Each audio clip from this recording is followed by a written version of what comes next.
My hand hurt for 3 days. That is the first true thing I can tell you, and I want it said plainly, because everything else I said in the weeks that followed was arranged by lawyers, by a man paid 400 crowns an hour to help me look sorry, by my own long habit of being believed. So let it stand there at the top, unarranged and ugly. I struck a man across the face at the west gate of the palace, in front of 90 people and 11 telephones, and afterward my hand hurt for 3 days, and his did not hurt at all, because he never raised it. My name is Cordelia Vane, 54 years old, 40 of those years spent learning, without ever once saying it aloud, that doors open. They had always opened. That is not boasting, it is diagnosis. My husband's grandfather bought 2 wagons and a mule, and by the time Bertrand inherited it, Vane Haulage moved a third of everything that crossed the kingdom of Eldermore. Money like that does not simply buy things. It rearranges the air around you. Waiters find you a table. Registrars find you a form. A stranger at a barrier looks at your face, then at your car, then at your face again, and steps aside without ever quite deciding to. For 40 years, every barrier I met had a person behind it, and every person had a give in them somewhere. On the 11th of Midsummer, at 17 minutes past 9 in the morning, I met one that did not. The Midsummer Investiture is the palace's great garden assembly, 3,000 guests on the south lawns, the king in the receiving line, a band on the terrace, the whole realm's ladder laid out on grass with everybody standing on the rung they'd been given. I had attended 11 consecutive years. I had a hat. I had in my handbag an ivory card with a gilt edge, and my assistant, Imogen Rook, 24 years old, walking half a step behind me with an umbrella she had been told to bring against a shower that was never going to come. What I did not have, what I had known for 6 weeks that I did not have, and had told absolutely no one, including Bertrand, including Imogen, including myself, was a valid one. The household had written to me in the spring, a short letter, regret. Pressure of numbers.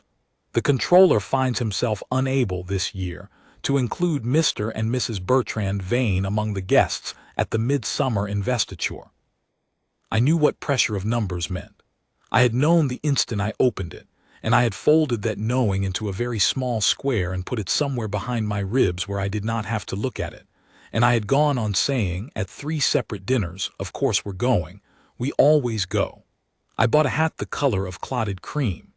On the morning of the 11th of Midsummer I put on the hat, took the old card out of the desk drawer, and let a driver take me to the west gate. I genuinely believed that when I got there it would sort itself out, that someone would recognize me, that a mistake would be discovered, that the world would do the thing the world had always done for Cordelia Vane, which was to blink first. The steward at the pedestrian barrier was a young man named Perrin Ossery, 22, a neat blue coat, a clipboard, a lanyard, a face that was still practicing being official.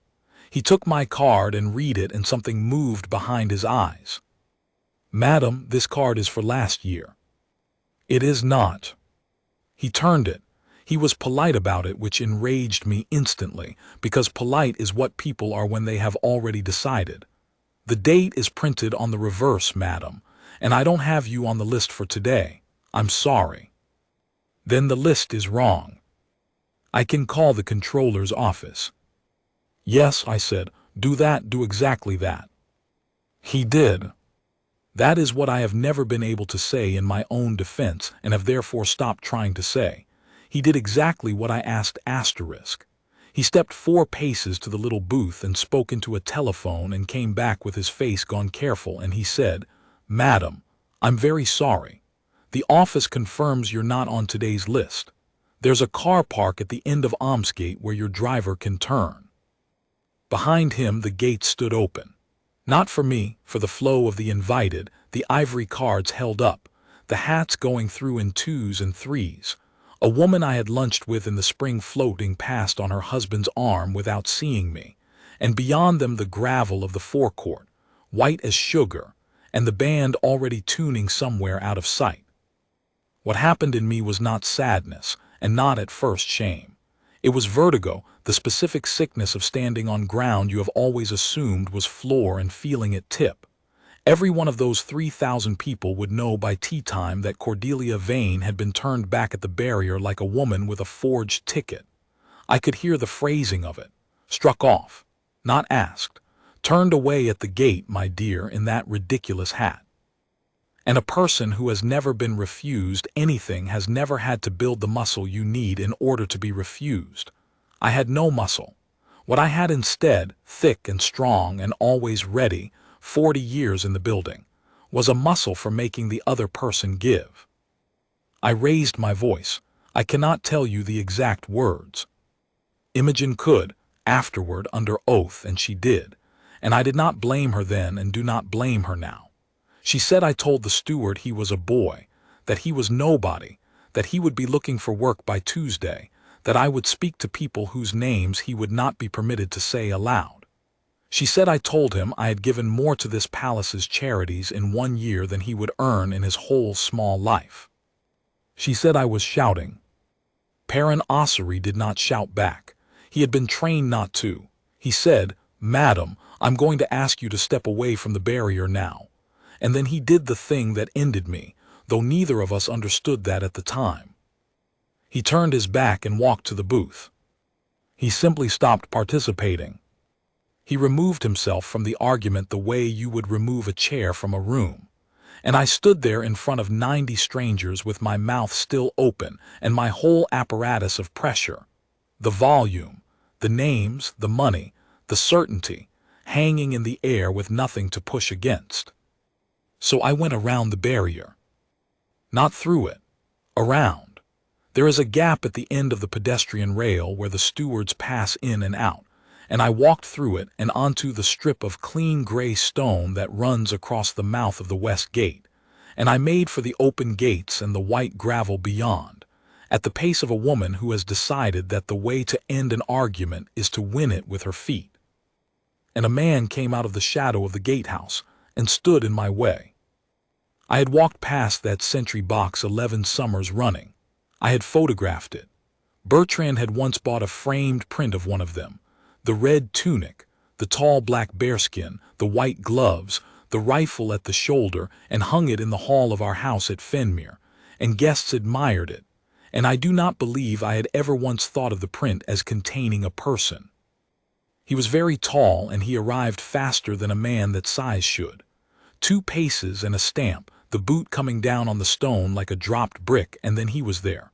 Crossways to me, the rifle brought down and across his body, the butt near his hip, the barrel angled up and away from me, both white gloves on the wood. Not aimed, not threatening. Simply a bar of black and steel, and red wool between me and the gravel. And he said, in a voice that had no anger in it at all, "Madam, stand clear of the sentry." That was all. 7 words. He did not look at me, his eyes stayed level on the middle distance over my shoulder the way they teach them, and he did not repeat himself, and he did not shift, and he did not blink. I stepped left, he was there. I stepped right, and he had already moved, and I understood with a rush of pure fury that he was not going to argue with me either, that he was not going to be reasoned with, or shouted at, or bought, or frightened, or engaged at all. He was a wall with a pulse. He was the barrier itself, made flesh and given a chin strap, and behind him the invited were still going through in their 2s and 3s with their ivory cards, and one of them laughed at something a friend had said, and I heard it, and I have heard it every day since, that little laugh that had nothing whatever to do with me. I said something to him. I know exactly what I said, because 11 telephones were recording, and because I have since heard my own voice say it 400 times, and because it will be the last sentence of my obituary. I said, "Look at me when I'm speaking to you, you painted little toy." And he did not. That was the moment, not the slap. The slap came after, and the slap is the thing they show.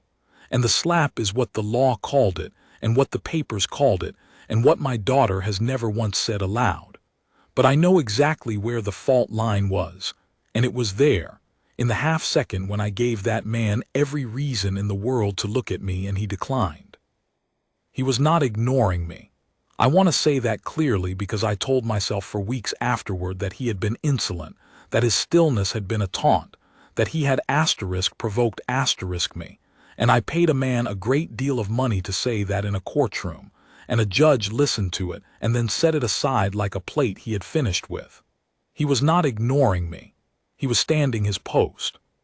His orders said his eyes went forward and his voice stayed level, and his hand stayed on the rifle, and he obeyed his orders, and the whole of the difference between him and me is contained in the fact that he had orders and kept them, and I had none and never had. I hit him with my right hand, open, across the left cheek, hard enough that the sound of it went across the forecourt and came back off the gatehouse wall.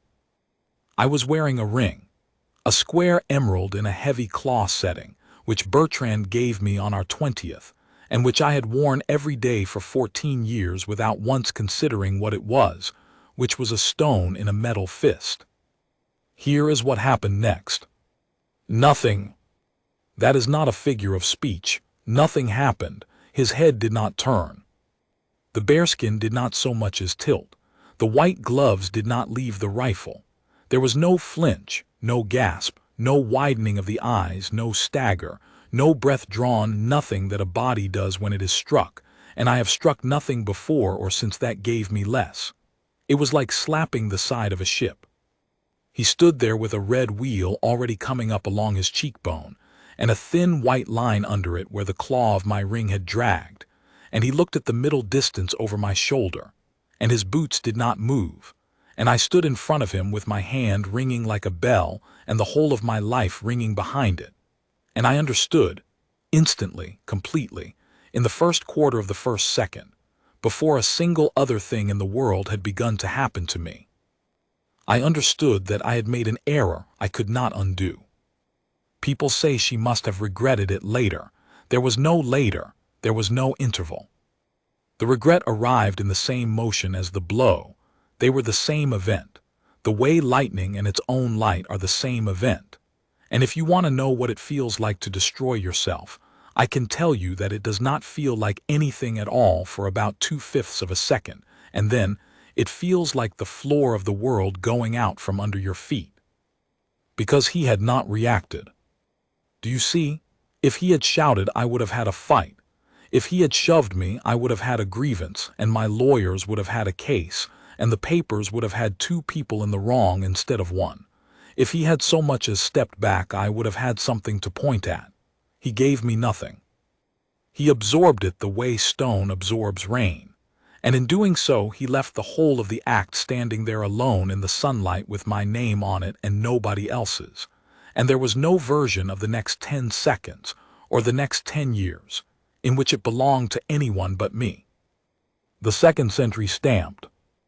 I heard it from the far side of the gate arch, one boot coming down, and a voice, not shouting, calling something short and flat that I did not understand and that I later learned was simply the sentry's alarm, the 2 words that turn a quiet post into a busy one.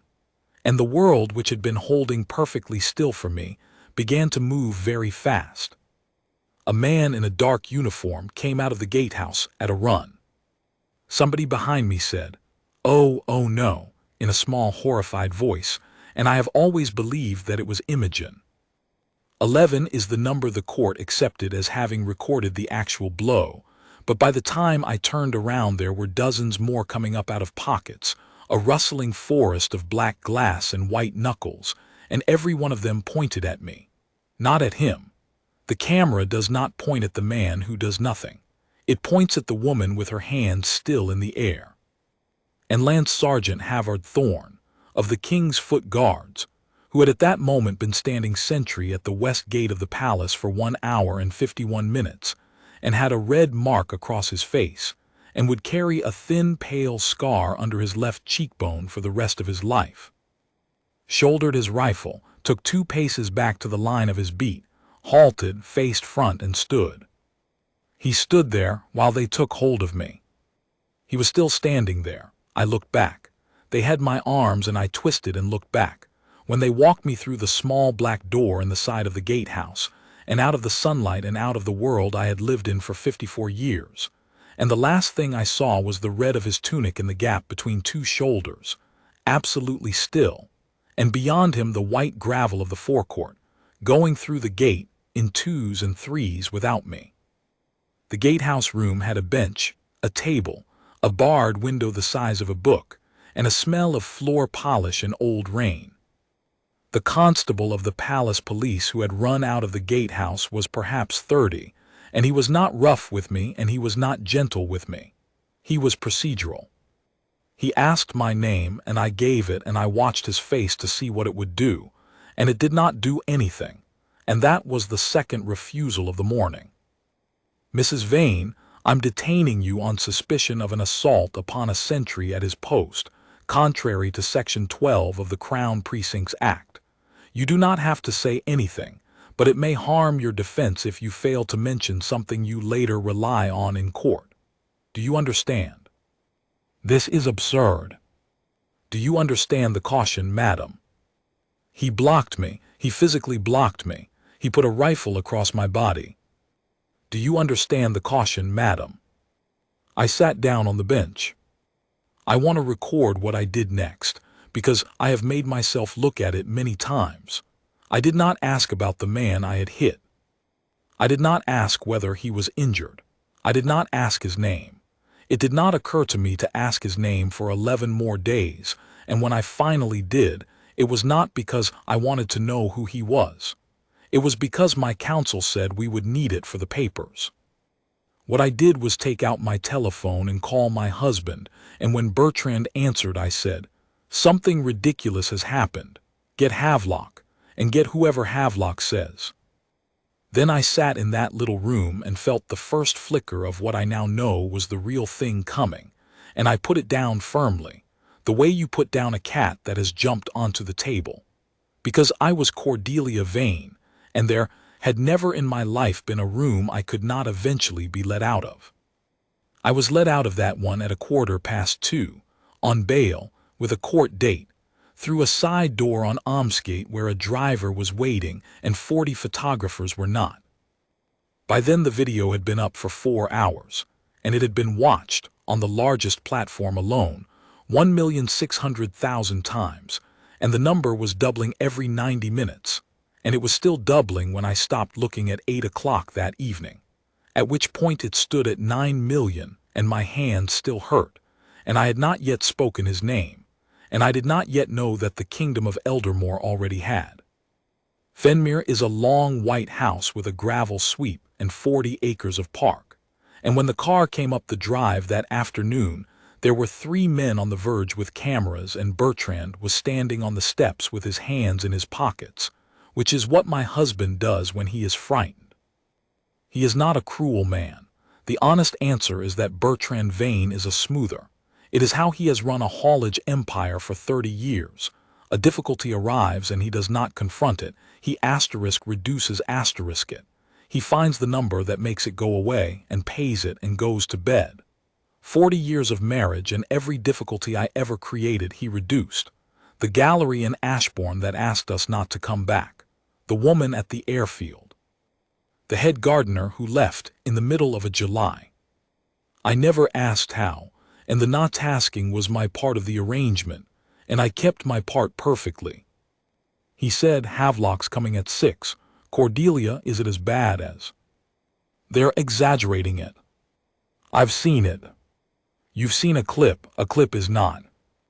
"I've seen it 11 times, Bertrand said. "I couldn't stop. Cordelia, he doesn't move." And that is the first time I understood that the horror of the thing was not going to be my hand. It was going to be his stillness. Everybody, in the end, watched it for the same reason. Not to see a woman slap a guardsman, which takes half a second and is over, but to see what a man looks like when he is struck and does not answer.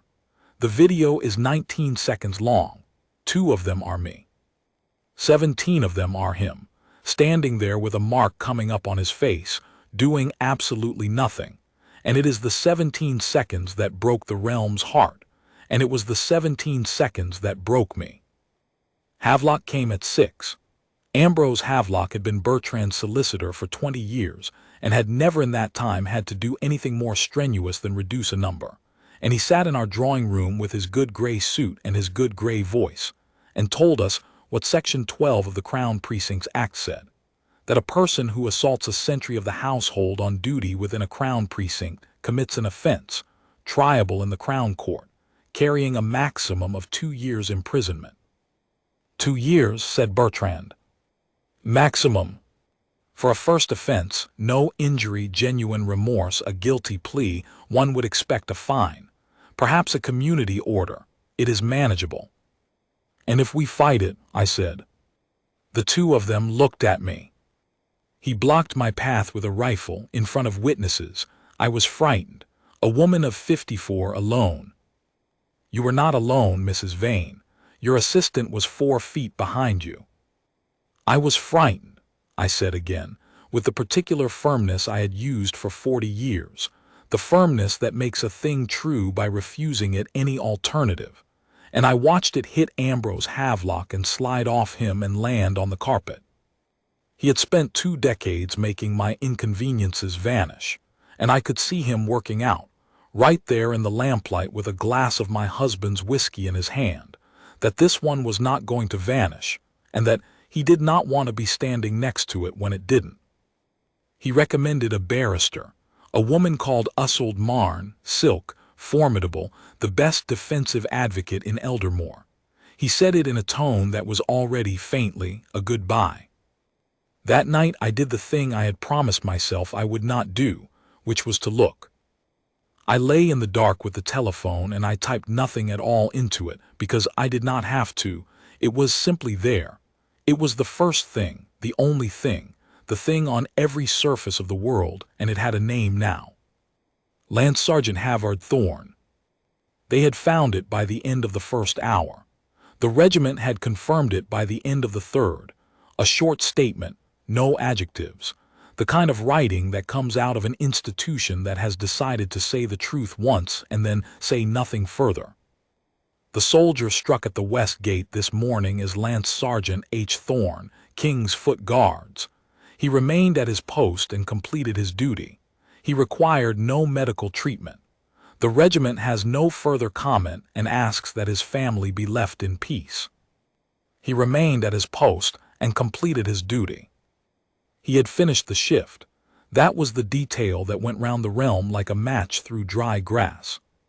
He had been slapped across the face in front of the world at 9:17 in the morning, and he had stood there until 11, when the relief came, and then he had marched off with the rest of them and gone through the arch and out of sight, and somebody with a long lens got a photograph of his profile as he went, the mark on his cheekbone quite clear in the sunlight, his eyes forward, his chin level. That photograph was on the front of 4 newspapers the next morning under 4 headlines that all said, more or less, the same thing. He did not move. I lay in the dark and read about him. He was 31. He came from a river town called Culvert Reach, where his father had worked the coal wharves until his back gave out. He had a wife named Aoife, no children yet, a rented house, 10 years' service, and a tour in a place I had never heard of, and a medal for it that was worth nothing in money and everything else in the world besides. And there was one more thing, in a small local paper from Culvert Reach that had run a proud piece about him 3 years earlier, when he was chosen for the palace duty. The reporter had it from his old schoolmistress, that Halvard Thorne had stammered so badly as a boy that he did not speak in class until he was 11 years old, and that he had beaten it slowly, over years, by learning to be absolutely still and absolutely quiet, and to let the word come when it was ready and not 1 instant before. That is where his silence came from. It was not a costume. It was a thing he had built, out of a childhood I had not troubled to imagine, and I had stood in front of it and called it a painted little toy. I put the telephone face down on the bed and lay there a long time in the dark. And then I am going to tell you this, because there is no version of me that comes out of this story well, and I have stopped pretending there might be. and then I turned the telephone over and I called my publicist and I said, "Find me somebody who does crisis." The realm turned on me in about 36 hours, and it turned with a thoroughness that I still find, in a cold way, magnificent. The first thing to go was the fund. I had been for 9 years a trustee and the honorary patron of the Guards' Benevolent Fund of Eldermore, and I will not pretend that was a small thing. The fund pays for the widows. It pays for the ones who come home wrong. It pays the rent on a house in a river town for 6 months while a man learns to sleep again. I had raised, by my own hand, something in the region of 2,000,000 crowns for it. There is a wing of a convalescent home at Ashmere with my name over the door in brass letters, and there are men alive in Eldermore because of money I asked strangers for at dinner tables. I had also, and I did not see the joke at the time, chaired its ball for 6 consecutive years, at which the guest of honor was traditionally a serving guardsman. The chairman of the trustees was an old brigadier called Wilfrid On, 81, who had held my coat once at a fundraiser in the rain. He telephoned at 9 o'clock on the second morning.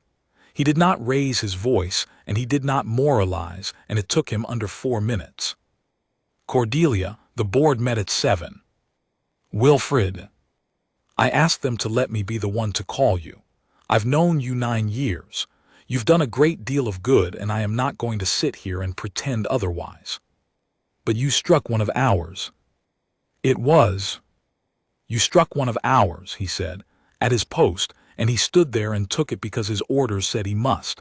And if this board keeps your name on its letterhead for 1 more day, then every man that fund exists to serve will know exactly what our word is worth." A pause, breathing. An old man in a cold hall somewhere with a telephone. "Your resignation as trustee is accepted with effect from this morning. The patronage is withdrawn.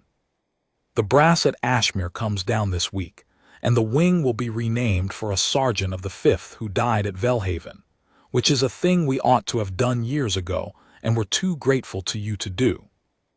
I said, "Wilfrid, I have given that fund 2,000,000 crowns.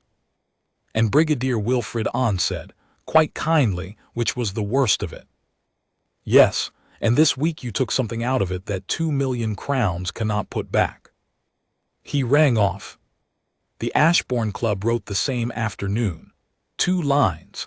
The committee had exercised Rule 9, which is famous in Eldermore for containing no reasons. The Gallery Board wrote. The Hospital Trust wrote. The County Society wrote, and its secretary, a woman who had sat at my table 19 times, added a note saying, "I am so terribly sorry, Cordelia. We simply have no choice asterisk." And I understood, reading it, that she was not sorry, that she had a choice, and that she was enjoying it, and that I had probably given her 100 reasons over 19 dinners to enjoy it and had not noticed one. That is the thing nobody warns you about. When it comes, it does not come only from the people you wronged that morning. It comes from everybody you ever made smaller and forgot about, all of them standing there the whole time, holding a small cold grievance like a coin, waiting for the day it will be worth something. The day came, and it was worth a great deal, and they spent it.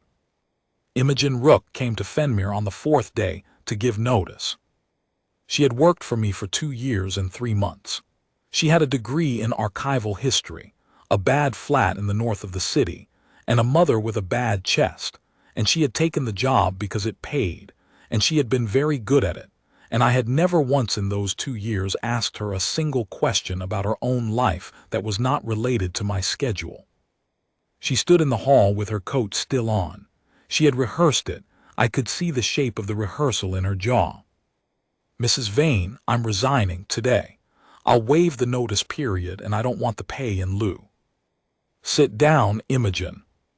"I'd rather stand," I said, and I can hear the exact tone I used, the warm one, the one for smoothing. "You're upset. Everybody is upset when this has all blown. They've asked me to make a statement," she said, "the palace police, about what I saw." The room went very quiet. "And what," I said, "are you going to tell them?" And she looked at me, really looked, straight on, which she had never done, because for 2 years and 3 months her job had been to look at the diary, and she said, "What I saw." I said her name.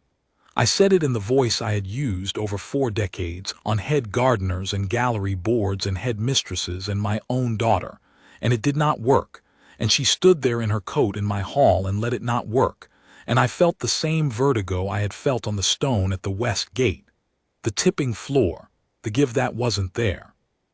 "There's no need to make an enemy of me," I said at last, and even as it came out of my mouth I heard it for exactly what it was. Imogen Rook put her keys on the hall table. "That's the first thing you've said to me in 4 days that sounded like you," she said, and she went out and pulled the door to behind her, softly, the way people do when they have decided never to come back. She gave her statement that afternoon, 11 pages. It was read aloud at my trial, and it was the single most damaging document in the case against me, and there is not one sentence in it that is untrue. Marguerite came the following weekend. "My daughter is 26, and everyone calls her Greta, and she has not lived under my roof since she was 18. She is a resident physician at the Almonry Hospital, which takes the poor of the eastern districts, and she works hours that would kill a horse, and she took the job because it was a place where the name Vane meant nothing to anybody. I had understood that at the time. I had chosen not to understand it out loud. She did not come into the house. She stood on the gravel by her small, ugly car with her hands in her pockets. She has her father's hands, and his way of standing when he is frightened, except that she was not frightened, she was something else, and she said, 'I'm not staying. I've got a shift at 6. "Greta." "I've watched it," she said. "Obviously, everyone's watched it. There are men on my ward who have watched it, and one of them served, and he had to leave the room. It has been very badly reported. If you would let me explain what actually—" "Mum," she said it flatly, and it stopped me. "I don't need it explained. I've been watching you do that my entire life.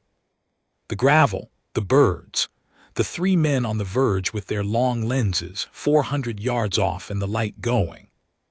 You did it to Mrs. Ferris when I was 9 because the school photograph was late. You did it to the man at the airfield in front of me, and I was so ashamed I hid in the lavatory. You did it to Papa's assistant, the one who cried in the pantry. You did it to me at my graduation over a table." She took a breath. "The only difference this time is that you did it to somebody who wasn't allowed to duck." I said, "That is not fair." "No," Greta said, "it isn't. That's the point of him. He isn't allowed to be fair back." And she got into her small, ugly car and drove out through my gates, past the photographers, who got a very good picture of her face, and it ran the next day under a headline I will not repeat, and she has never spoken to me about it since. Not once. Not in the courtroom, not at the prison gate, not in the 2 years that have followed, and I do not ask her to. On the 8th day, they found Del Bracken. He was 19 years old, and he had been a steward at the palace. And in Frost Month, at the winter reception, he had stumbled on the edge of a rug while carrying a tray and put half a glass of white wine across the hem of my gown. I remember the incident. I remember it as a small, tiresome piece of clumsiness that I dealt with briskly. That is genuinely how I remembered it, briskly. I said something about being surrounded by amateurs, loudly enough that the room turned. I asked in front of 40 people whether the household had begun recruiting from the street, and I made a remark about his hands shaking, and the boy stood there holding an empty tray with his ears going scarlet. And then he went away, and I had my gown sponged, and I do not believe I gave him another thought in my life until his face was on the front of a newspaper 8 days after the West Gate. He was not bitter. That was somehow far worse. The journalist found him at his mother's house in the eastern districts. He had been moved off front-of-house duties after that evening, his own request. He said he had started shaking when he carried trays, and he had left the household in the spring, and he was working now in a warehouse, and it was fine. Honestly, it was fine. And at the end of the piece, The journalist asked him whether he had anything he wanted to say to Mrs. Cordelia Vane. And Del Bracken said, "No, she won't remember me." I have been told by 3 separate people that this was the sentence that finished me publicly. Not the video, not the toy remark, but a 19-year-old warehouseman saying, without heat, "She won't remember me," and being right. It also, incidentally, answered the question I had folded up and hidden behind my ribs in the spring. Pressure of numbers, the controller's letter, the invitation that never came. They had not struck me from the list because of a mistake. They had struck me from the list because of a boy with a tray, and they had been too courteous to say so, and I had been too certain of my own weight in the world to consider it. And so, on the 11th of midsummer, I had put on a cream hat and gone down to the west gate to demand entry into a house that had already, quietly and without fuss, decided what I was. Everything that happened to me at that gate I had already earned in a warm room in frost month, over a spilled glass, in front of 40 people who said nothing. Old Marn was 50, silver, and entirely without warmth, and I have never been more relieved to sit down opposite anybody. She read the papers in front of me, the statements, the 11 videos, Imogen's 11 pages, without once making a sympathetic noise. And when she had finished, she squared the stack on the table and said, "You will plead guilty." "Absolutely not. Mrs. Vane, there are 11 recordings of the act from 8 angles. There is no defense available to you that is not perjury, and I do not commit perjury, and if you ask me to, I will withdraw, and no Silk and Eldermore will take you afterward, because we do talk to one another." She let that sit. "You will plead guilty at the first opportunity, which gives you the maximum credit the law allows. Then we spend every hour we have on mitigation. That is your whole case. There is nothing else in it. Mitigation. Character contrition. Reparation." She counted them on 3 fingers without enthusiasm. "Character is largely gone, the fund has seen to that. Contrition is a performance, and the court will know it is a performance, so it must be a very good one, which leaves reparation." She looked up. "Which leaves the soldier." "What about him?" "In a case like this, the single most powerful document that can exist is a letter from the injured man saying he accepts your apology, that he does not seek your punishment, that the matter is closed. It does not bind the judge. It does not have to. It changes the temperature of the room." She capped her pen. "So you write to him in your own hand, not mine, and I will tell you exactly what not to put in it, and we offer restitution." "Not to buy him, Mrs. Vane," she said, watching me very carefully, "because if the court smells purchase you are finished. To repair *. There is a difference, and the difference will be measured in months of your life." And I sat in that chamber with the rain on the window, and I felt, God forgive me, I felt * better *, because I understood the shape of it now. There was a thing to be done, and it involved a letter and a number, and I had spent 40 years married to a man who reduced difficulties with letters and numbers, and here at last was the give in the world. Here at last was the person behind the barrier. I went home and wrote to Lance Sergeant Halvard Thorne in my own hand, on my own paper. 11 drafts, 2 pages. It was, I believed at the time, the most sincere thing I had ever written. I said I had struck him. I said there was no excuse. I said I understood he had been unable to defend himself and hoped very much he had not been badly hurt. I said I was ashamed. And then, because Havelocks Jr. had drafted it and Marn had approved it, and it was, I told myself, the responsible * thing, an accompanying letter from Havelock and Sons offered, in the event that Lance Sergeant Thorne felt able to indicate to the court that he considered the matter closed. A settlement of 200,000 crowns, payable to him or to any cause he nominated, with a further 200,000 to the Guards' Benevolent Fund. 400,000 crowns, 20 years of a Lance Sergeant's pay. We sent it by hand on the 22nd day, to the regiment to be forwarded. It came back on the 24th. Not opened, not refused with a speech, not torn up on a doorstep for the cameras, which is what I had, in some corner of myself, half hoped and half dreaded.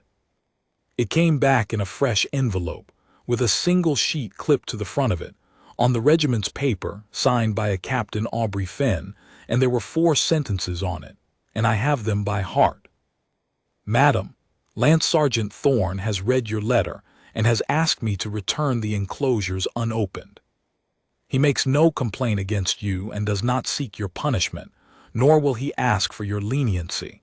He was at his post, and what happens to a person who strikes a sentry at his post is a matter for the Crown and not for him. He wishes it recorded that he has taken no injury and holds no grievance. There will be no further correspondence.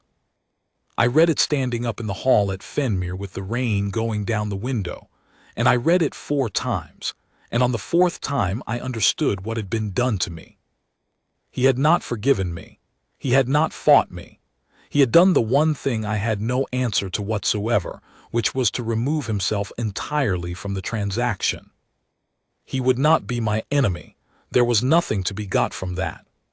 He would not be my rescuer. There was nothing to be bought there.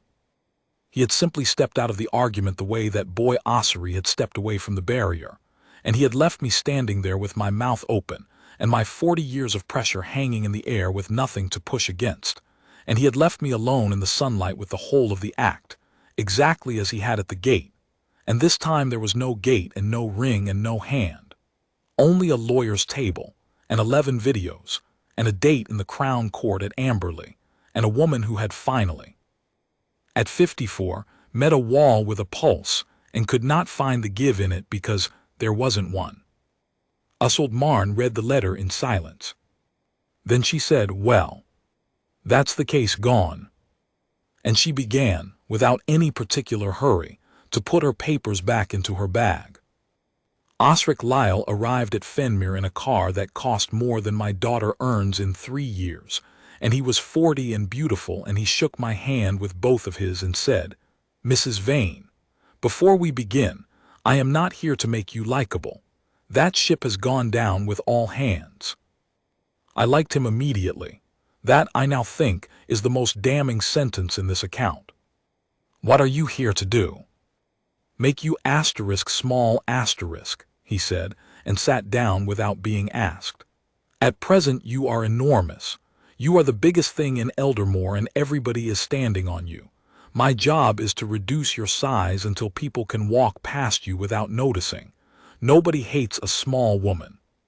They just stop looking at her."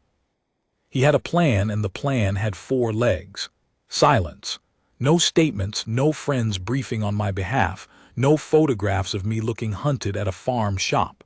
Distance. I would leave Fenmere for Bertrand's sister's cottage at Corot on the coast, where there is nothing to photograph but sea. The 3rd leg was the interview. 1 long broadcast so they see your face. No excuses. No, I was frightened. No, he blocked me. Not one word about the guest list. You will say, I struck a man who was not permitted to defend himself. I have no excuse. It was the worst thing I have ever done, and I will accept whatever the court decides. Then you will stop talking. The temptation to add a sentence will be almost unbearable, and it is the sentence that will kill you. And the 4th. Osric Lyle smiled at me the way a surgeon smiles. The 4th is money, and money is the only one of the 4 I am frightened of. He was right to be. We recorded the interview at Corot in the last week of Hayfair, in a room with a gray sea behind me, and I did it exactly as he said. 19 minutes. No excuses. I did not cry because he told me not to, and I have never in my life been so glad to be told not to do something, because I do not believe I could have. And for about 6 days it worked. There is a thing that happens in a country when it has been furious for a month. It gets tired. The fury needs feeding, and I had stopped supplying it. Into that tiredness came my 19 minutes, and then a columnist in one of the serious papers wrote a piece called "The Stocks Are Not a Sentence," arguing that Cordelia Vane had lost her charities, her club, her friends, her daughter's regard, and her husband's standing, and had not yet been tried for anything. and that a realm which could not tell justice from appetite had no business calling itself just. I read that column 11 times, the way a drowning woman reads a rope. Bertrand read it too, and for the first time in 5 weeks he came and sat on the arm of my chair and put his hand on the back of my neck and said, "It's turning." And here is what I felt in that cottage with the gray sea in the window, and it explains everything about the woman I had been for 54 years. I did not feel relief that I might be understood. I felt the old thing coming back. I felt the give returning to the world, the floor becoming floor again, and somewhere far underneath the shame and the sleeplessness and the ruin, a small dry voice that had been quiet for a month said, quite distinctly, "There. You see. They always blink first." 6 days. The Guards' Benevolent Fund broke it on a Thursday. Osric had made the gift as he said he would, quietly, through a third party, 400,000 crowns, structured so that it could be asterisk found rather than announced, because a gift you announce is a purchase and a gift they discover is a penance. It was very cleverly done. Osric Lyle was extremely good at his job. The fund found it in 9 days and published a statement in 11 lines, and the 11th line went round the kingdom of Eldermore within an hour. The trustees have declined the gift and returned it in full. The fund exists for men who were struck and could not answer. It cannot be endowed by the hand that struck one. No sum of money offered in mitigation of a blow will ever be accepted by this fund, and the trustees invite any donor who finds that inconvenient to give their money elsewhere. Brigadier Wilfred On, 81, signed it himself. And then on the Friday, the recording. The cruelty of it is architectural, and I built the architecture. Vane haulage runs 1,100 vehicles. 9 years ago, after a driver was accused of something he had not done and had no way to disprove it, the board, at my urging, in a meeting where I made a short, and I was told, rather impressive speech, adopted a fleet-wide policy that every company vehicle would record cabin audio continuously, retained 90 days, disclosable to any lawful authority on request. It protected the drivers. It has cleared 11 men since and convicted 2, and I have described it at 3 separate dinner parties as the best decision that board ever took. The car that took me home from the Palace Police Gatehouse on the 11th of Midsummer was a company car. I made 2 telephone calls in it. The second was to Issa Pell, who has been my friend since we were 19, and who said something soothing, and to whom I said at 3:04 in the afternoon, 6 hours after I struck him, with my hand still swollen, "Oh, don't be absurd Isura, he isn't a person, he's a costume with a rifle. They're paid to stand there and be photographed. I've half a mind to have Havelock sue him for obstruction, and I would, only I don't suppose you can sue a lamppost." And then I laughed. The laugh is 4 seconds long. It has been played by now more times than the slap. The Palace Police requested 90 days of fleet audio in the ordinary course of the investigation, and the fleet manager at Vane Haulage, a man named Corliss, who has worked for my husband for 22 years, and whom I could not have picked out of a room of 4 people, complied, because that is what the policy I championed obliged him to do, and I do not believe he hesitated, and I do not believe he should have. It went to the prosecution as disclosure and reached the papers 8 days later. Nobody knows from where. Osric Lyle told me, in the last conversation I ever had with him, that it did not matter in the slightest, because a thing like that always gets out, because everybody who touches it wants it too. The 19-minute interview aired on the Tuesday as scheduled. They ran the 4 seconds of the laugh directly before it. Bertrand lost the chairmanship on the last day of Hayfair. He did not tell me. I read it in a business column. Vane Haulage confirms that Mr. Bertrand Vane has stepped back from the chair with immediate effect. The household's carriage timber contract, which the firm had held for 31 years and which was worth far less in money than it was in everything else, was not renewed at Michaelmas. 2 of the 4 county councils declined to retender. He came out to Carrow on the Sunday and we walked on the shingle for an hour, and he did not shout at me, and I almost wished to God he had. At the far end, where the groin goes into the water, he stopped and looked at the sea and said, "I have been thinking about the airfield. Bertrand, do you remember what I did after the airfield?" He was still looking at the water. "I found the man. I found out what he earned and I offered him 4 years of it and he took it, and I came home and I poured a drink and I never mentioned it to you again. And you never asked, not once in 26 years, and I thought at the time that I was being kind." The wind came up the shingle. "I bought you out of every small thing," my husband said, "every single one for 40 years, so you never once had to find out what a thing costs." He put his hands in his pockets. "And then you did one that couldn't be bought and you'd never learned. And that's mine, Cordelia. Whatever they do to you at Amberley, that part is mine, and I'll be carrying it after you've stopped." He went back to the cottage. "We are still married. People always ask, and they ask in a tone that expects a story of abandonment, and there isn't one." He did not leave. He simply stopped smoothing, and when a smoother stops smoothing, what is left between 2 people is whatever was actually there, and in our case that was 2 frightened people on a beach who had been married 40 years and had never once told each other the truth. We are learning. It is slow and unpleasant, and it is the only good thing that has come out of any of this, and I would not have it if I had not been ruined, and I do not think that is a redemption. I think it is just an accounting. The trial was listed for the 14th of Michaelmas, in Court 2 of the Crown Court at Amberley, before Mr. Justice Rendell. I did not sleep the night before.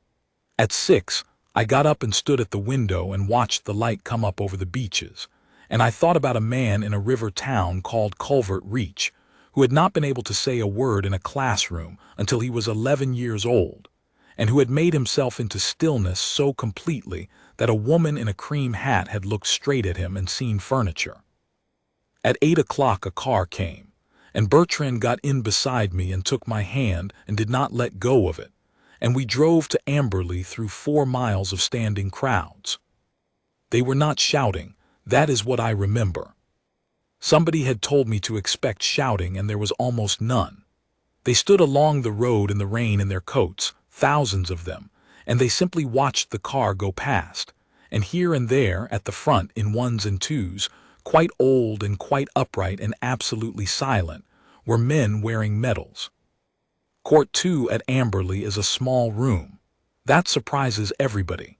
You imagine a cathedral and you get a paneled box the size of a village hall, low-ceilinged, smelling of dust and radiators, and the dock is a wooden pen with a rail, and you stand in it much closer to everybody than you expect to be.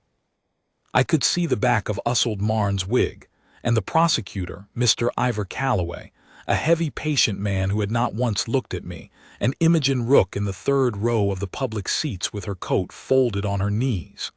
Greta was not there. Bertrand was, directly behind my left shoulder, close enough that I could hear him breathe. The clerk read the count. Assault upon a sentry of the household while on duty within a Crown precinct, contrary to Section 12 of the Crown Precincts Act. Cordelia Alice Vane, how do you plead? Guilty or not guilty? Guilty. Somebody in the public seats made a small noise. Mr. Justice Rendell wrote something down. It took 4 seconds, and it was the easiest and most honest thing I did in that entire building. And then, because I am who I am, or because I ruined it inside of 10 minutes. Halvard Thorne rose to open the mitigation, and she opened it on my instructions, and my instructions, given 3 days earlier, against her advice, in writing, because she required them in writing, were that the court should be told that Lance Sergeant Thorne had moved into my path at speed, and had brought a rifle across my body in a manner that I had experienced as physically threatening, and that my reaction, disgraceful as it was, had been the reaction of a frightened woman. She had told me not to. She had told me twice, and the second time she had said, "Mrs. Vane, If you advance that, the Crown will not accept it, and if the Crown does not accept it, the judge cannot simply take your word for it. He will have to hear evidence, which means they will call him, which means that man will be brought into this courtroom and put in that box and made to relive it in order that you may suggest he frightened you.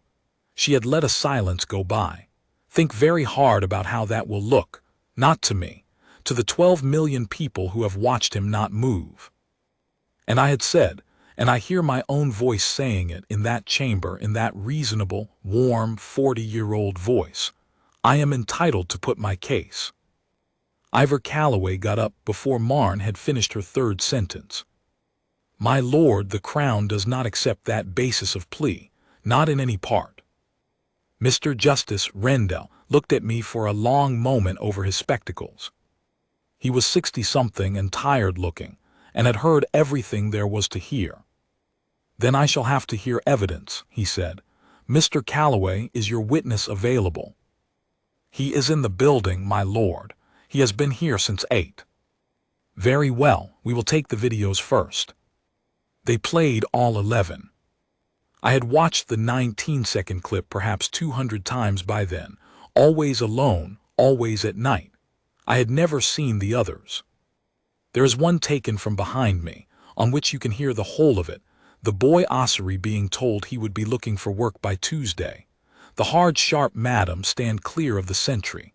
My own voice, high and thin and ugly in a way I did not know it could be. And then the crack, which on that recording is very loud because the microphone was close. There is another, from up near the gate arch, which shows the whole width of the west gate.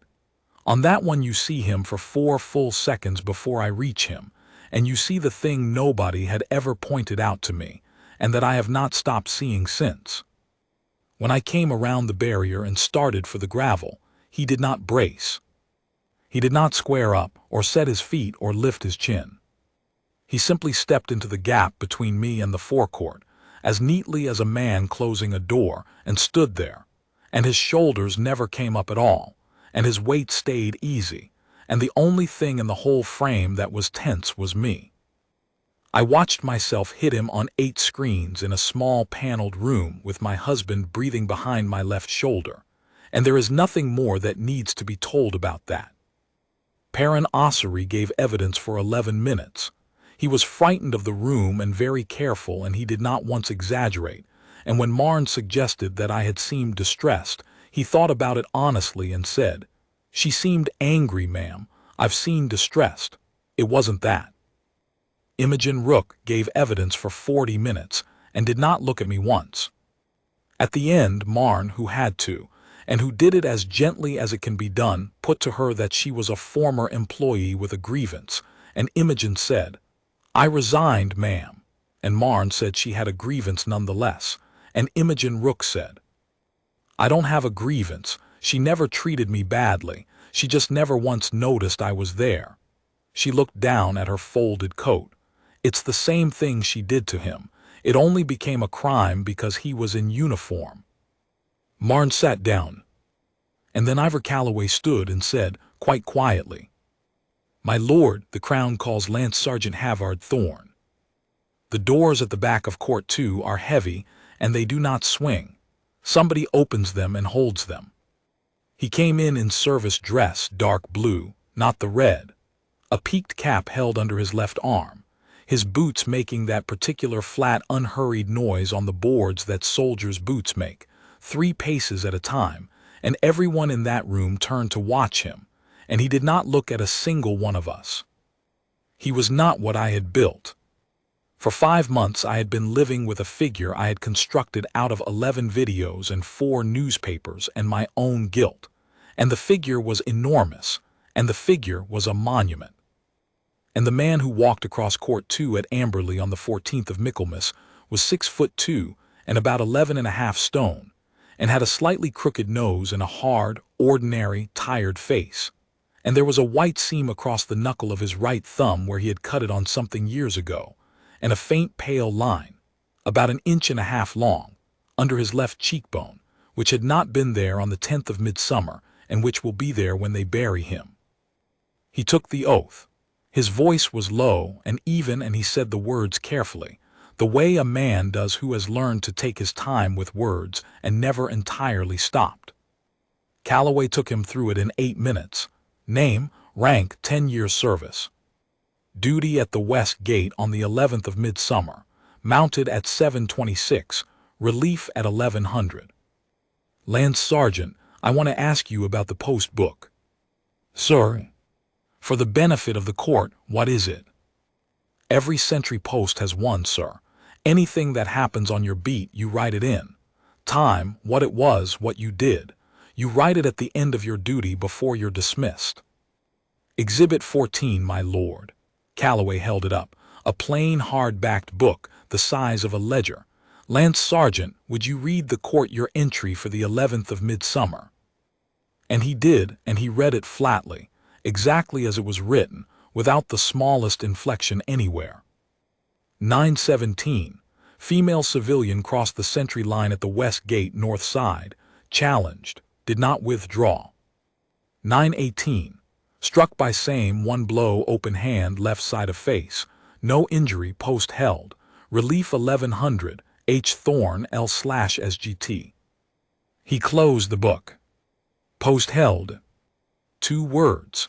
He had walked off that gate at 11 o'clock in the morning with the whole realm already screaming about him, and he had gone to the guardroom and taken a pen and written post held, because that is what the book is for, and then he had presumably had his dinner. Ussold Marne rose to cross-examine.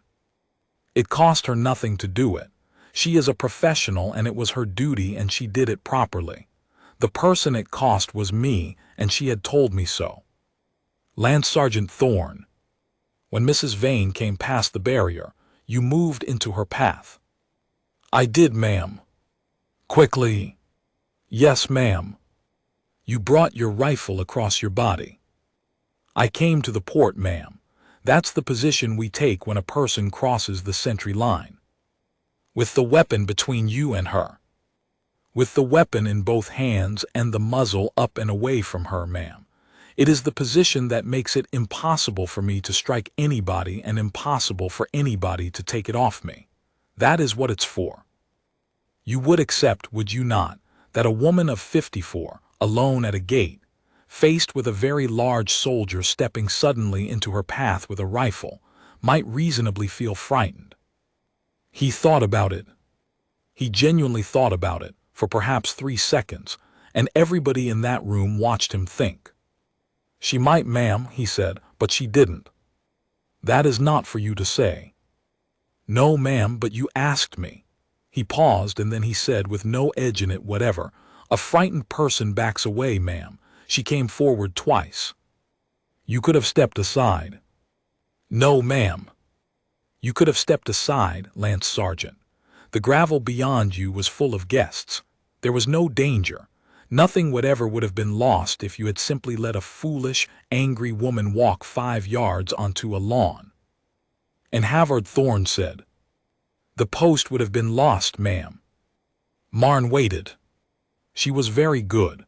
She let it sit there for him to fill, and he filled it, and I do not think she expected what came. That gate had 3,000 people going through it and 40 of my mates strung out along the wall, he said, and every one of them was standing on the same line I was standing on. If I let her through because she shouted at me, then it isn't a line anymore, ma'am. It's a negotiation. And a negotiation is the one thing at a gate that will get somebody killed one day, and it won't be the person who shouted. Marne changed direction. She had to. You said nothing to her. I told her to stand clear of the sentry, ma'am. Once, that's what we're given, ma'am. One warning, then silence. You did not so much as look at her. No, ma'am. Not once. Not when she spoke to you. Not when she called you as she did and you heard her, you have said you heard her, a painted little toy. Not when she raised her hand. You looked, Lance Sergeant, at absolutely nothing, and you went on looking at it. Yes, ma'am. Do you understand, said Ussold Marne, how that might feel to a person standing in front of you? And the room was so quiet that I could hear the rain on the high window, and Halvard Thorne stood in that box with his cap under his arm and the pale line on his cheek and said, "Yes, ma'am, I do." He did not say it cruelly. He said it as a fact, and it went through me like a wire. Marn had one throw left, and she took it, because she is a fighter, and because I had paid her to be. Lance Sergeant, in a letter sent to the defense through your regiment, you stated that you had taken no injury and held no grievance. That is right, isn't it? It is, ma'am. No injury, no grievance. That's what I wrote. So all of this entire proceeding, this ruin, is not something you sought, and not something you feel yourself to have suffered. And there was a pause. It was not a long one, 2 seconds, perhaps 3. But I had spent 5 months watching a man be still, and I had learned, without ever wanting to, precisely what his stillness looked like. And in that box on that afternoon something went across it, the way wind goes across water. "Ma'am," he said, "you've asked me whether I was injured, and I wasn't. My orders say I report what happened to me, and I reported it. There's nothing in the book because there was nothing to put in the book." He shifted his cap very slightly under his arm. "But you're asking me now if it did anything to me." "I am asking you." "It did, ma'am," said Lance Sergeant Halvard Thorne. And Usald Marn, who is the finest advocate in the kingdom of Eldermore, said, "No further questions, my lord," and sat down, because there was nowhere left in the world to go. Mr. Justice Rendell took off his spectacles. "Lance Sergeant Thorne, you may stand down in a moment. Before you do, I am told by the Crown that you have declined to make a personal statement about the effect of this offense upon you. That is your right, and no inference is drawn from it." He folded the spectacles and set them on the bench. "But this court has heard a great deal about you for 5 months from people who have never met you, and rather little from you. Is there anything you wish this court to know?" I watched the back of Bertrand's hands go white on the rail in front of him. Halvard Thorne stood in the box and looked at the judge and was quiet for what felt like a very long time and was probably 4 seconds. And then he said, "One thing, my lord, if I'm allowed." "You are." "I'd ask the court not to mistake me for the wall behind me. The rain on the high window. I stood still because I'm ordered to and because I choose to, and I do it again tomorrow, and I'll be back on that gate next month," he said. "But there's been a great deal said about a man not moving, my lord, as though not moving is the same as not feeling. It isn't. It's the opposite. Standing still is what it costs." He turned the cap slowly in his hands. "I felt it. I've felt it every day since, and I'll feel it when I'm old.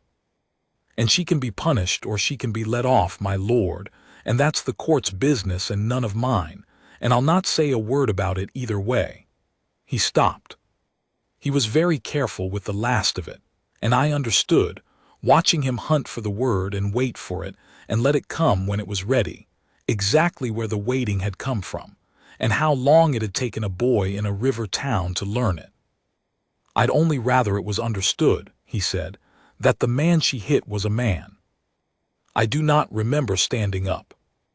Usald Marn told me afterward with professional irritation that I had risen in the dock and spoken over the court, which is simply not done and achieved nothing at all in law, and that the only reason I was not stopped was that Mr. Justice Rendell, who had been sitting in that room for 30 years and knew a real thing when it walked in, raised one finger to the clerk and let me. What I said was, "I withdraw it, all of it. The basis, I withdraw it. Mrs. Vane." He didn't frighten me. My voice did something I have never heard it do. He didn't frighten me. He didn't do anything. He stood in front of me and he did nothing at all, and I hit him because he wouldn't look at me. And I have let my counsel stand up in this room and say something else, and it is a lie, and I am withdrawing it, and I am sorry, my lord, I am sorry. I don't know how to say it so that it counts. And Mr. Justice Rendell said, not unkindly, "Sit down, Mrs. Vane. It counts more than what you paid for." Thorne left the box. He came down the 2 steps and turned and walked back across the boards toward the heavy doors, and as he came level with the dock he stopped. He turned his head, and he looked at me. 5 months and 3 days. 11 videos.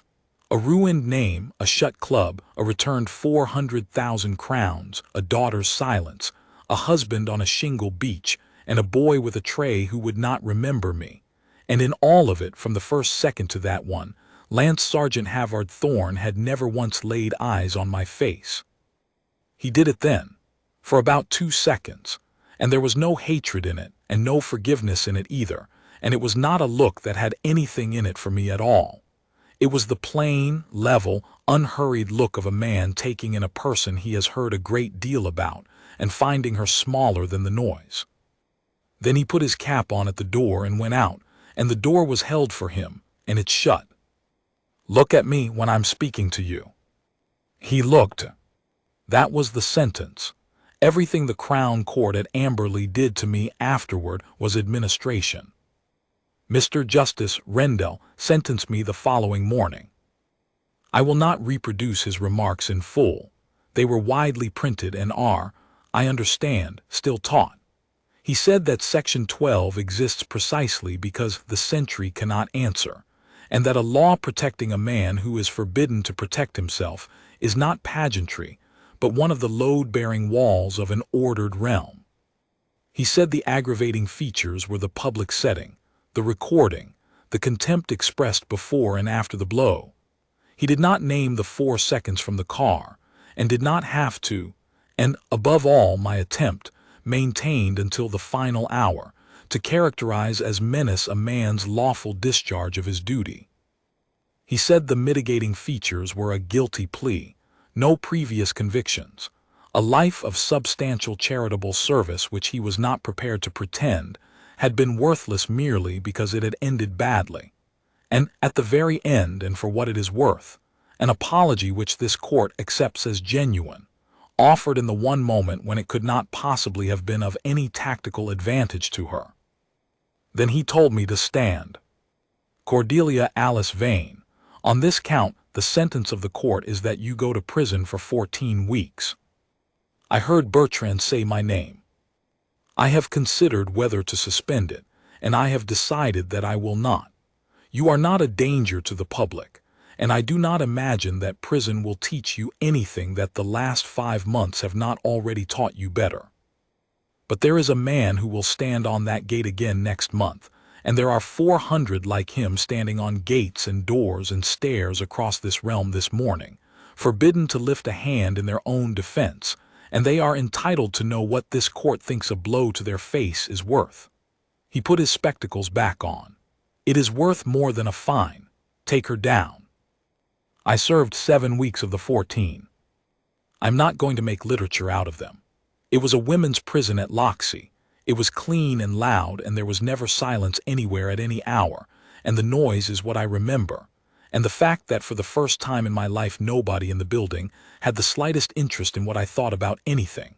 They knew exactly who I was. I was neither attacked nor befriended. Mostly I was ignored competently, the way you ignore a piece of furniture put in the wrong room. I mopped a corridor for 7 weeks. I got quite good at it. On the 11th day, an officer handed me an envelope through the hatch.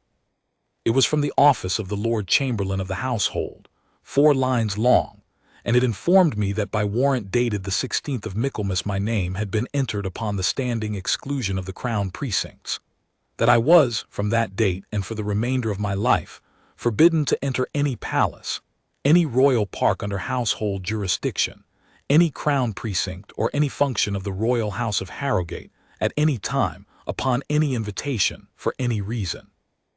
At the bottom there was a signature, 1 word in black ink, with a long careless downstroke, which I had last seen on the ivory guest cards I had been so proud of, and which I have thought about more than any other mark on any other paper in my life. Alaric R***.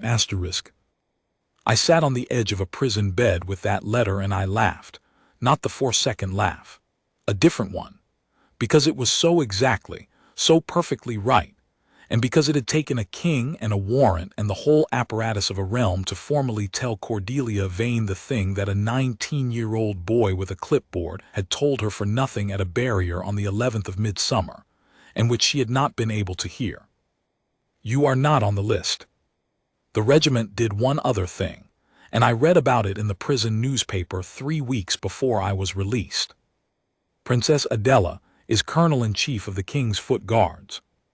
She went down to the barracks in the last week of Frostfall for a regimental dinner, and asked beforehand to be shown the guardroom, and stood in it a while, and then asked for the Westgate Post book. She did not decorate Halvard Thorne.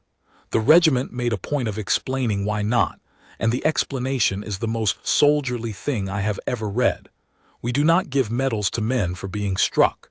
He did nothing that morning that any guardsman on that wall would not have done, and he would be ashamed to be singled out for it. What she did instead was to have the book taken out of the guardroom and given to the regimental museum, where it lies in a case, open, at the page for the 11th of Midsummer, in a plain, flat hand. 918, struck by same one blow, no injury. Post held. And at the dinner she is reported to have said this, to 400 men in a hall, with the book on the table in front of her. The realm has spent this autumn admiring you for being stone. Do not accept the compliment. Stone is not admirable. Stone cannot do otherwise. The crown does not ask you to feel nothing. It asks you to feel everything and to stand anyway. And that is a far harder thing than the country understands. And it is why it must never be asked of you by anyone but the crown. Halvard Thorne was promoted to color sergeant in the spring, on the ordinary roll, on merit, with 11 other men, and the regiment stated in terms that it had nothing whatever to do with the 11th of Midsummer, and I have no doubt that this is true, and I also have no doubt that they enjoyed saying it. He is still serving. He and his wife have a daughter now. I know this because it was in a newspaper, and I read newspapers the way other people pick at a scab, and I have been trying with limited success to stop. They gave me back my property at the gate at Loxley in a clear plastic bag, a watch, a wedding ring, a set of house keys, and a square emerald in a heavy claw setting. Exhibit 3. I have not worn it since. I have not sold it either. Osric Lyle would have told me to sell it quietly through a dealer in another county, and Osric Lyle is not in my life anymore, and neither is anybody else who was in it before the 11th of Midsummer, with 2 exceptions. It is in a drawer. Selling it would be a way of getting rid of it, and I have made a rule, and the rule is that I am not permitted to get rid of things. The 2 exceptions are my husband, who was at the gate at Loxley in a coat that needed cleaning, and who drove me home in a car that was his own and not the company's, and who has not smoothed anything for me since and will not, and with whom I am now, at 56, having the first real marriage of my life. And my daughter, 11 months later on a Tuesday on the telephone. She did not ring to forgive me. She rang because an old man had died on her ward, a sapper, 88, who had been on the wards a long time and to whom she had grown attached, and his son had come in to collect his things, and had looked at her badge and said, "Vane, are you that Vane?" And Greta had said yes.